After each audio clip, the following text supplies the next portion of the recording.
Jubilee hills ఉప ఎన్నికల ప్రచారంలో ఎన్టీఆర్ పేరు ఎందుకు తెరపైకొచ్చింది? కాంగ్రెస్, బీఆర్ఎస్ పార్టీలు ఎన్టీఆర్ను ఓన్ చేసే ప్రయత్నం చేస్తున్నాయా? ఇంతకు ఎన్టీఆర్ చుట్టూ జూబ్లీ హిల్స్ పాలిటిక్స్ నడిచేందుకు కారణం ఏంటి? జూబ్లీ హిల్స్ నియోజకవర్గంలో ఒక సామాజిక వర్గం ఓట్ల కోసమే రెండు పార్టీలు ఎన్టీఆర్ జపం చేస్తున్నాయా? ఎన్టీఆర్ పేరుపై జరుగుతున్న రగడపై రాజకీయ వర్గాల్లో ఏం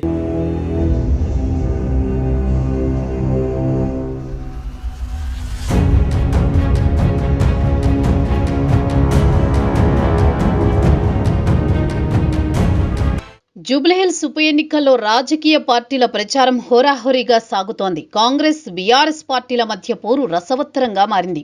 ఈ రెండు పార్టీల మధ్యలోకి ఇప్పుడు సీనియర్ ఎన్టీఆర్ ఎంటర్ అయ్యారు. చనిపోయిన ఎన్టీఆర్ ఎలా వచ్చారని మీరు ఆశ్చర్యపోవచ్చు. ప్రస్తుతం జూబ్లీహిల్స్ ఉప ఎన్నిక నేపథ్యంలో కాంగ్రెస్ పార్టీ అనేక హామీలిస్తోంది. అందులో భాగంగా మైత్రివనం చౌరస్తాలో ఎన్టీఆర్ విగ్రహం పెడతామని కాంగ్రెస్ నేతలు చెబుతున్నారు. ఇప్పుడు ఈ అంశమే బీఆర్ఎస్, కాంగ్రెస్ మధ్య మాటల యుద్ధానికి కారణమైంది. దీంతో ఎన్టీఆర్ను ఓన్ చేసుకునేందుకు రెండు పార్టీ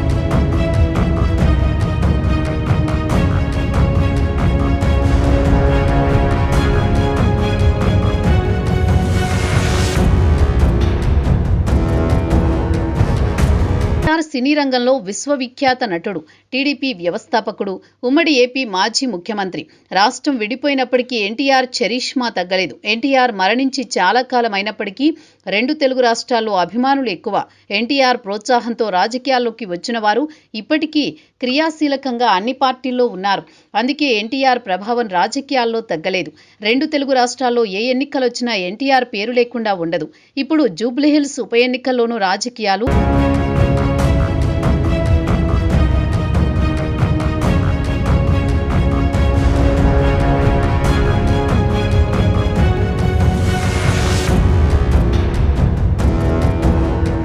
అసెంబ్లీ స్థానానికి సిట్టింగ్ ఎమ్మెల్యే మాగంటి గోపీనాథ్ మరణంతో ఉప ఎన్నికలు జరుగుతున్నాయి.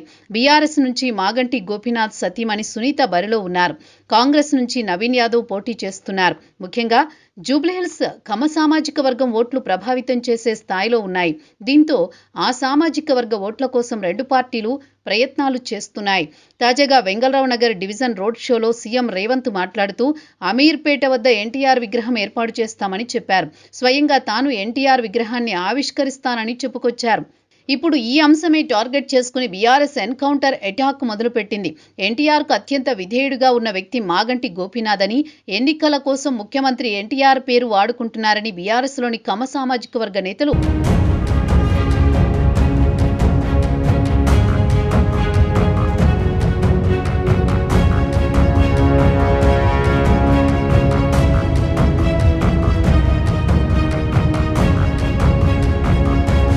అభ్యర్థికి మద్దతు కోసం కమ సామాజిక వర్గ నేతలను సీఎం రేవంత్ రెడ్డి ఇంటికి పిలిపించుకుని మాట్లాడారు. దీంతో అలర్ట్ అయిన బీఆర్ఎస్ హైకమాండ్ తమ పార్టీలోని ఆ సామాజిక వర్గ నేతలను అలర్ట్ చేసింది. మరోవైపు కొత్త వాదనను బీఆర్ఎస్ తెరపైకి తీసుకువచ్చింది. బీఆర్ఎస్ అధికారంలో ఉన్నప్పుడు ఖమ్మంలో ఎన్టీఆర్ శత జయంతి సందర్భంగా ఆనాటి మంత్రి పువ్వాడ అజయ్ విగ్రహం ఏర్పాటు చేశారు. అయితే ప్రస్తుతం కాంగ్రెస్ ప్రభుత్వంలో మంత్రిగా ఉన్న తుమ్మల నాగేశ్వరరావు అడ్డుకున్నారని విమర్శించారు. ఎన్టీఆర్ పైన ఉన్న అభిమానంతోనే తన కుమారుడికి కేసీఆర్ ఎన్టీఆర్ పేరు పెట్టుకున్నారంటూ ఎన్టీఆర్ను ఓన్ చేసుకునే ప్రయత్నం చేస్తున్నారు బీఆర్ఎస్ నేతలు. ఇలా కాంగ్రెస్, బీఆర్ఎస్ ఎన్టీఆర్ తమవాడేనని చెప్పుకునే